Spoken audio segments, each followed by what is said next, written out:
Mas vamos nós. Ela se chama Thaís, ele se chama Nairo. Eles moram na Paraíba e disseram, um conversa com outros assim, se a gente for para o Rio de Janeiro, a nossa vida vai melhorar. Ele já tem um filhinho de 2 anos de idade. E aí eles concordam e foram morar no Morro do Urubu, o nome é exatamente esse. Tem um tráfico lá pesado. E aí, quando eles chegaram, não conhecem ninguém e tal, se ajeitaram por lá, mal conseguem se sustentar. A briga entra no lugar do amor. Até que 2 meses depois, ela pede a separação, né? Ela, na verdade, se separa e foi morar em outra casa, no mesmo lugar. Ele tenta convencê-la a voltar, não vamos parar de brigar, não sei o quê. Só que ele, e aí é uma informação passada pela polícia, ele acha, é o que ele acredita, que ela passou a ganhar a vida na prostituição. Mas isso é o que ele acha, né? E o que ele acha não tem muita importância, vai ter. Porque ele foi lá, atrás da ex, e deu um fim nela. E aí escondeu o corpo embaixo da cama, onde ele dorme. Exatamente isso. E aí todo mundo disse, cadê ela? Cadê ela? Cadê ela? Não, ela foi procurar emprego e desapareceu. É nessa hora que ele aproveita para fugir. O corpo está lá e, evidentemente, né, acaba chamando a atenção da comunidade. É uma correria. Dá a imagem dele aí, tem? Põe a imagem para mim do local lá. Imagem do local. Por quê? Porque o que aconteceu? Ele foi e acabou se entregando à polícia. Põe no Cidade. O corpo foi encontrado nesta casa onde o suspeito morava, no Morro do Urubu, zona norte do Rio. Estava embaixo da cama. Esta faca foi apreendida dentro da residência. De acordo com as investigações, o corpo da vítima ficou 13 dias ali. O suspeito Nairon Vilar da Silva, de 26 anos, resolveu se entregar. Aqui, na Delegacia de Homicídios da capital, ele disse que matou a mulher após uma briga. Nairon ainda teria tentado usar a faca no crime. A nossa equipe de reportagem acompanhou o momento em que o corpo da vítima foi encontrado. Os familiares receberam ligações dos vizinhos que disseram que o corpo da vítima poderia estar dentro da casa do ex-marido dela, que estava exalando um mau cheiro muito grande.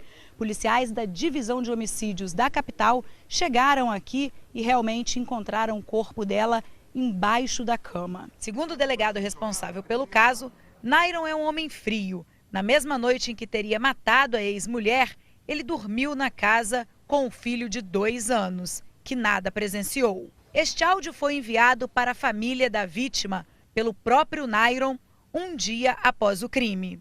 Antes de dormir, ela fez, eu tenho que sair logo cedo para ir para uma entrevista.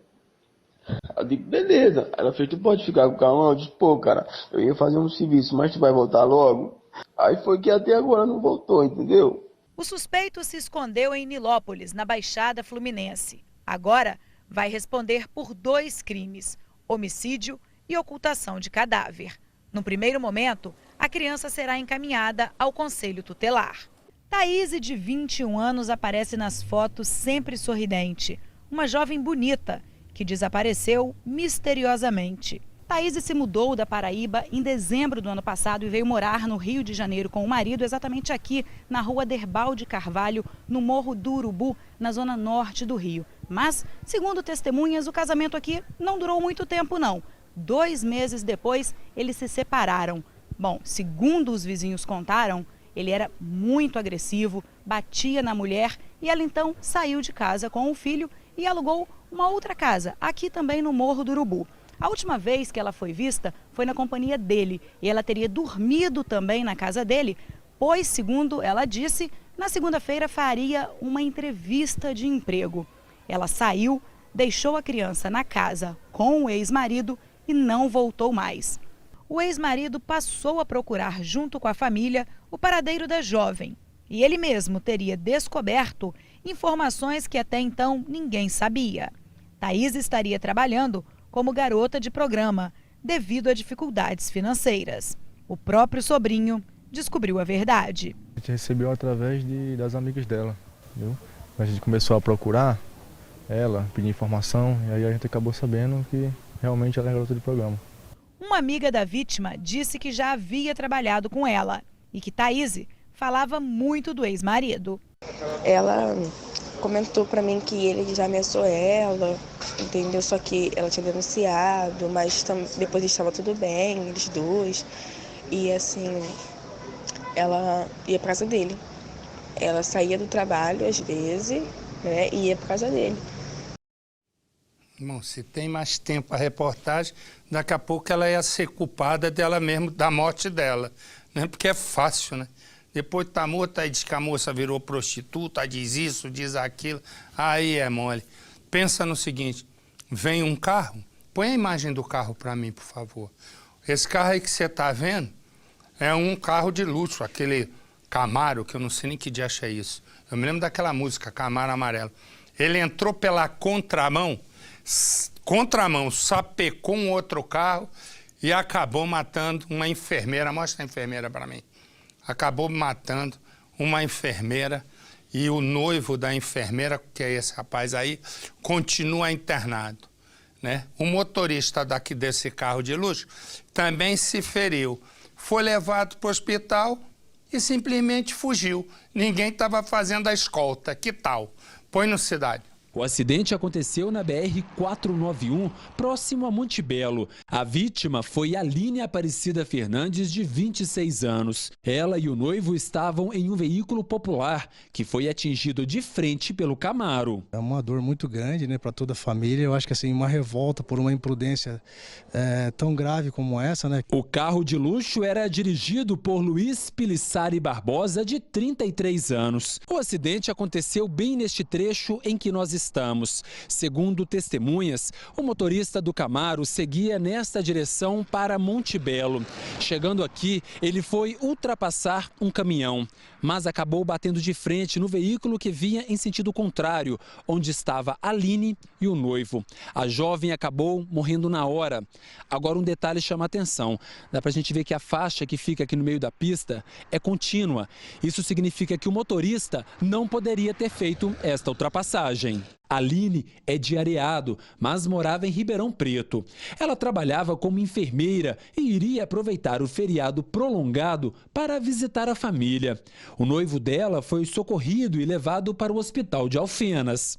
Causa revolta, fica todo mundo indignado, né?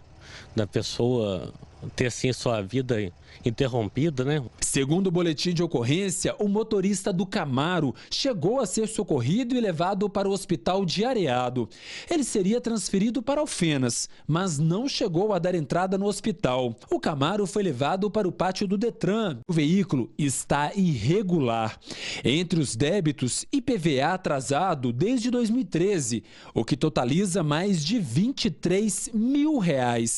Além de 5 multas por infrações como dirigir o veículo sem licenciamento, fazer manobras perigosas, freagem brusca, transitar com o veículo no acostamento, desobedecer ordem de agente de trânsito e ultrapassar pela contramão em local proibido. Nós entramos em contato com a Polícia Rodoviária Estadual de Guaxupé. Por telefone fomos informados que todas essas infrações foram registradas em um único dia e que o carro só não foi apreendido na data porque o condutor teria fugido dos policiais. Os familiares de Aline estão revoltados. Qual que é o pedido da família da senhora? Ai, meu Deus, que pega esses caras, que eles sejam presos para não fazer isso com outra pessoa, né? Hoje é a minha sobrinha, amanhã pode ser outra, né? Mas se esse ainda não foi preso, esses aí, ó, já rodaram. Eles foram assaltar, pegaram o carro, saíram na contramão, bateram, a polícia chegou e prendeu todo mundo. Põe no Cidade. Expediente começando mais cedo para o repórter para a Guarda Civil de Caieiras e para os ladrões que acabam de ser presos. Pode parar. Estava passando pela Raimundo Pereira de Magalhães, esse carro passou pela gente correndo, cortando pela contramão e a viatura da GCM logo atrás, perseguindo. Estou aqui pegando carona com meu amigo Gerson. Foi uma surpresa. De repente acontece isso. Os guardas civis ainda estão com a adrenalina lá em cima. Segundos atrás, eles não sabiam se poderia haver um tiroteio. Tá aqui, acabou de pegar. Vou te pegar, quer filmar os caras? Abre lá. Vamos lá, vamos mostrar os caras? Os dois ladrões já estão na viatura. São dois adolescentes, um de 16 e outro de 17 anos. Essa é a Avenida Raimundo Pereira de Magalhães, que faz a divisa entre Caieiras, que fica lá atrás, e São Paulo, aqui onde nós estamos, mais precisamente o bairro de Perus. Todos os dias, 6h30 da manhã, horário de pico, essa parte de cá, do sentido de quem tenta chegar em São Paulo, trava. O trânsito fica completamente parado. Só resta o motorista esperar. E o que esses ladrões fizeram? Jogaram para a contramão, que é esse sentido aqui de quem vai para Caieiras. Aproveitando que não havia trânsito no contrafluxo, não quiseram nem saber e abriram fuga com a viatura da GCM vindo atrás. Nesse ponto aqui eles retornaram para a mão certa, poderiam ter causado um acidente, porque esse é um trevo bastante movimentado, é o trevo de Perus, e logo ali na frente a perseguição terminou. Por quê? Porque tem uma mureta de proteção e por causa dessa mureta eles não conseguiram mais jogar o carro roubado na contramão. Com os dois ladrões estava este revólver calibre 38 cheio de balas. Tem alguma deflagrada não, né? Ó. Inclusive essa daqui que é a Dundum, né? É, não tá deflagrada não. Olha, 1, 2, 3, 4, 5, 6 munições, sendo uma de ponta oca, né? Pra fazer o estrago mesmo. O inspetor David conta que desconfiou quando viu o carro passando em alta velocidade. Saindo do Vila Rosina ali, a gente deparou com o veículo em alta velocidade, pedimos acompanhamento atrás dele e ele não parou. Além do carro, os guardas civis recuperaram a bolsa da motorista assaltada. A bolsa dentro do carro, roubada, ó. Olha a bolsa da vítima. Na delegacia de Caieiras, a dona do carro conta como foi assaltada. O cara moreno tirou a arma, sacou a arma, apontou para minha cabeça, ficou segurando a arma na minha cabeça, mandou descer do carro. Falei, o carro tá engatado, eu vou desengatar. Ele, não, desce do carro. Antes desses dois roubarem o carro que passou por mim, eles tinham cometido um assalto a uma residência de Francisco Morato.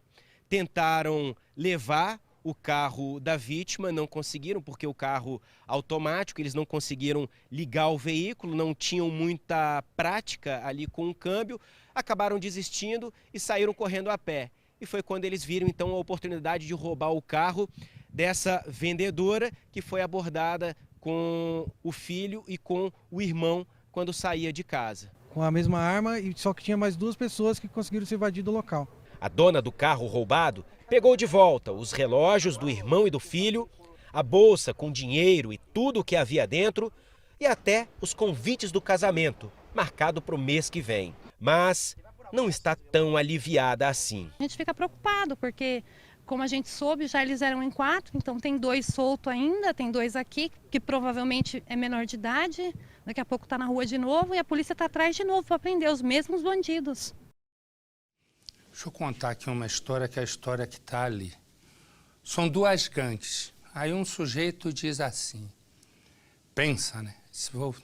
Vou mudar de gangue e trai a gangue. Você vai ver a imagem, ele vai ser cercado no supermercado. É exatamente isso e vai morrer. Vai levar um monte de tiro. O que aconteceu? Aconteceu que a polícia continuou na investigação e prendeu 6 dessa gangue que matou agora. Para ter uma noção dessa gangue, dos 6, né, são responsáveis por 50 assassinatos e outras 10 tentativas de assassinato. Mostra a imagem, por favor. Repara, ó. O cara tá ali, ó. Aí, ó, e começa, ó. Pum, cercou e, ó, já atirou, ó lá. o cara tá ali embaixo, os caras já deram um fim, dizendo, você nos traiu, ó. Olha lá, ó, o cara vai se meter ali embaixo, ó. Já tá lá embaixo, um. Olha lá, pum, pum, pum, pum, pum. Os da gangue que seguraram ele lá embaixo, um já levantou, outro saiu pelos fundos e eu digo, põe no cidade. A imagem mostra apenas um dos mais de 30 crimes cometidos pela organização criminosa. 4 homens chegam em um supermercado no setor Jardim Tiradentes, em Aparecida de Goiânia. O primeiro deles aparece segurando uma arma. Ele e um comparsa entram no açougue que fica no fundo do estabelecimento e atiram na vítima. Um outro rapaz entra depois e faz outros disparos. 2 funcionários são atingidos, mas sobrevivem. Segundo a polícia, o rapaz morto era David e pertencia ao grupo rival dos criminosos, mas estaria querendo mudar de lado. David chegou a gravar várias músicas a favor do Latão, apelido do chefe do grupo, e ameaçando Cristiane, traficante do bando rival, o qual David até então fazia parte.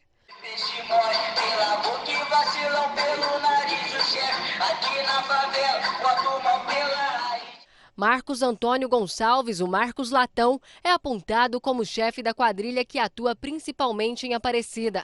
Latão ainda não foi preso. Contra ele e os outros suspeitos, existem 30 inquéritos. O grupo teria cometido cerca de 50 homicídios. A maioria das mortes estaria relacionada à disputa por espaço no tráfico de drogas. A polícia diz que tem provas que os suspeitos têm ligação com facções criminosas de São Paulo e Rio de Janeiro. Dá para precisar um número de cerca de 50 homicídios consumados e mais 10 tentados. 60 pessoas aí envolvidas. Depois de 3 meses monitorando o grupo, a polícia chegou até uma chácara no setor Madre Germana, em Aparecida de Goiânia. Eles estavam realizando uma festa aí para comemorar o aniversário de um dos suspeitos. No local estavam cerca de 40 pessoas. A polícia foi recebida a tiros. Nós fomos recebidos com rajada de tiro, né? Eles informaram que estava com a Glock de rajada, efetuaram disparos contra as guarnições, um veículo conseguiu se evadir do local e os demais entraram para a mata. 12 pessoas foram detidas, mas 6 foram liberadas. No local foram encontrados um carro roubado, outro clonado, 2 motos usadas para cometer os crimes, drogas, munições, balança de precisão. Os criminosos devem responder em flagrante por receptação, posse ilegal de munição de uso restrito e ainda tentativa de homicídio contra os policiais. Olha aqui, você vai vendo essa imagem desses 3 andando, esse está com a arma, repare. Eles perceberam uma moça no carro, ela está com um filho, eles desceram, mas eles vão disparar na moça. E aí, o que acontece? Eles foram com o carro. Agora um deles acabou preso. Põe a imagem, olha lá, eles saltam, repara, com a coisa ficou enganchada, ó, ele vai indo, esse daí vai confessar mais de 10 crimes. Olha lá, eles cercam, tiram a senhora e o filho. Põe no cidade. O criminoso que está de costas é menor de idade. Apesar de ter 1,75 m de altura e ser ladrão, não podemos mostrar o rosto dele, porque o bandido tem apenas 16 anos. Neste vídeo, ele aparece ao lado de mais 3 comparsas, num dos vários crimes praticados pelo bando. A empresária sai de casa e entra no carro. Um dos filhos está no banco de trás. Pelo retrovisor, ela percebe a chegada dos criminosos e tenta fechar a porta. Mas rapidamente eles aparecem. O menor, que já está preso, arranca a empresária do carro. Um deles vai até o portão da casa. O filho também é obrigado a descer.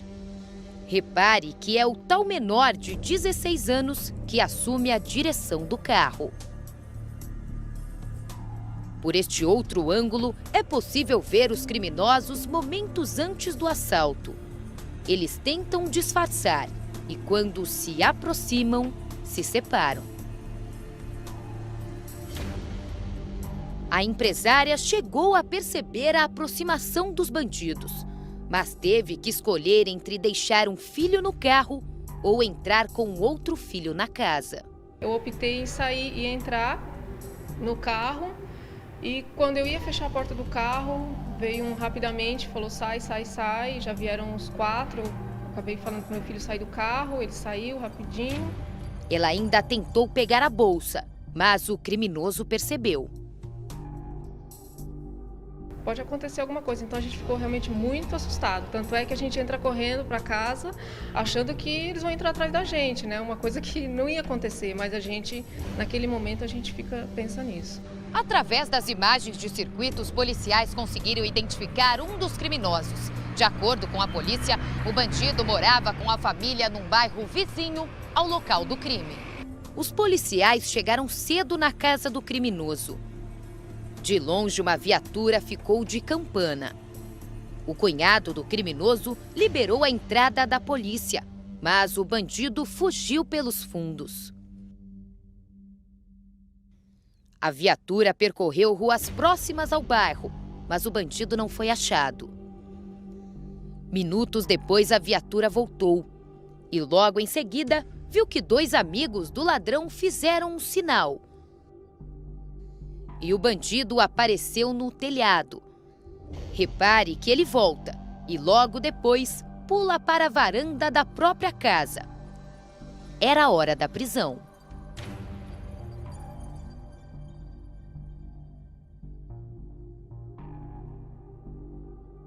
Assim que foi trazido para a delegacia, o criminoso confessou o crime. Disse que ele e os comparsas estavam voltando de uma festa e que procuravam por uma vítima e viram na empresária um alvo fácil. Ainda contou que, após o crime, foi para casa dormir e que, com o dinheiro que foi levado da empresária, ele comprou as roupas que estava usando no momento da prisão. A roupa que ele estava vestindo foi adquirida com o produto do crime, ou seja, havia R$3 mil da vítima em dinheiro dentro da bolsa, que ela ia fazer o pagamento de funcionários. E com esse dinheiro, com a divisão, ele acabou comprando celular e roupas para ele. Saber que você trabalha pra caramba e vem alguém, rouba todo o seu dinheiro e ainda sai para comprar uma roupa. E agora a gente tem que trabalhar muito mais para poder repor esse valor. As roupas usadas por ele no dia do crime foram apreendidas. O carro da empresária foi encontrado no dia seguinte. Os bandidos levaram celulares e R$3 mil em dinheiro. A polícia tenta identificar os outros bandidos que aparecem nas imagens. Todos, segundo a polícia, são menores de idade. O único preso até agora confessou vários crimes. Ele confessou a prática de pelo menos 15 delitos.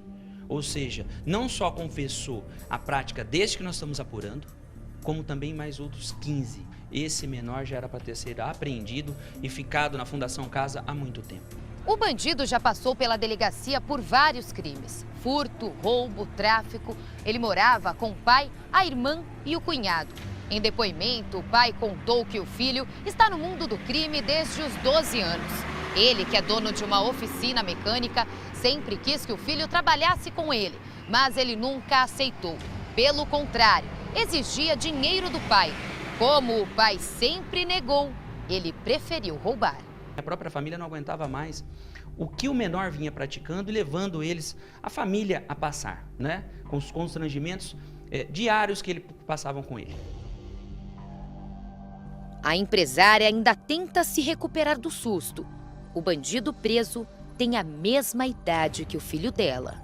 Poderiam estar na escola, estão aí roubando, assaltando as pessoas, né, deixando a gente em pânico, a gente não tem paz, a gente tem que ter câmera em casa, tem que estar sempre atento.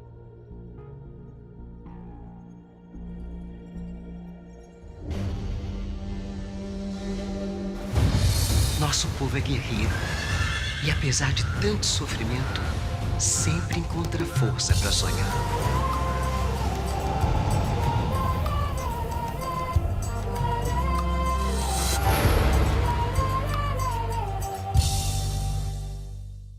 E amanhã, então, no novo horário de novela da Record, 7h30 da noite, a estreia de Escrava Mãe, a mãe de escrava Isaura.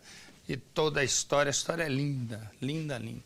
Eu vi uns pedacinhos da novela, eles têm pressa, estou falando, ele já trocou. Eu vi um pedacinho da novela, a imagem, vou lhe dizer uma história, a imagem feita com 4K, cinema puro.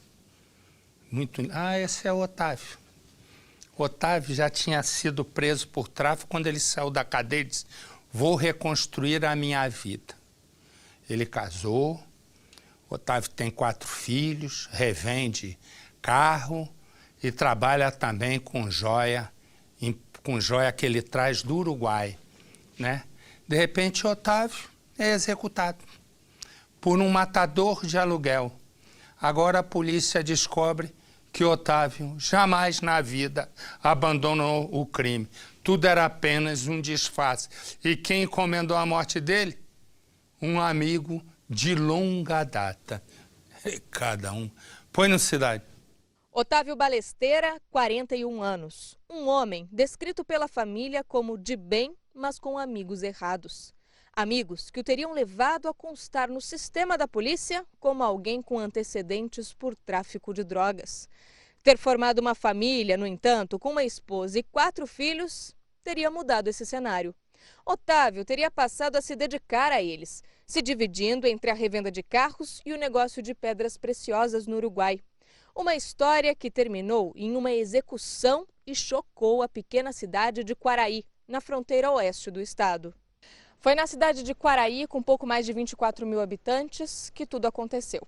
De acordo com o boletim de ocorrência, Otávio estava em um bar à noite. Quando o local já estava praticamente vazio, um homem em uma moto apareceu. Ele teria gritado, então, o nome de Otávio, que se virou para ver quem era. Foi aí que o criminoso efetuou 2 disparos na direção da vítima. Um o acertou em cheio e ele não resistiu. De acordo com a polícia, o homem na moto era um assassino de aluguel. O caso virou mistério. Afinal, o que teria colocado Otávio na mira de um matador profissional? Fomos conversar com a irmã da vítima, Flávia. Ele foi um matador de aluguel, foi contratado pelo amigo dele, né, que contratou e mandou matar ele por causa de uma dívida. A irmã conta ainda como era a relação com ele. Toda semana, ele ia a Porto Alegre a trabalho e as viagens viravam motivo de visita, reaproximando os dois. Ele estava no bar, foi à noite, o cara esperou esvaziar o bar, foi lá e chamou ele pelo nome e deu 2 tiros na cabeça, né? E saiu, sumiu. No outro dia, todo mundo já começou a comentar quem tinha sido o mandante e quem tinha o autor, né? A polícia ainda está investigando o crime. O que se sabe até o momento é que a vítima, Otávio, tinha antecedentes criminais e que um homem, que seria o atirador, chegou a ser preso logo após o crime. Mas depois foi solto porque pagou a fiança. Afinal, quem era esse homem? Quem teria pago para que ele executasse Otávio? E por que Otávio virou alvo do matador profissional? Para a polícia, não há dúvidas. Otávio era um dos mais conhecidos traficantes da região e nunca teria abandonado o crime. O motivo da execução seria, inclusive, uma dívida, pautada pelo tráfico. Um amigo de infância, também envolvido no tráfico de drogas, seria o mandante dessa execução. A polícia ainda está em busca de provas que liguem os 2 criminosos ao assassinato de Otávio. A irmã de Otávio ainda aguarda por respostas e por justiça. A esposa da vítima vive com medo e os familiares não conseguem entender ainda o que aconteceu. Nem que Otávio não voltará mais para casa. Pois bem, se no caso de Otávio, né, segundo toda a reportagem, né, ele está metido no crime, mas aqui não, aqui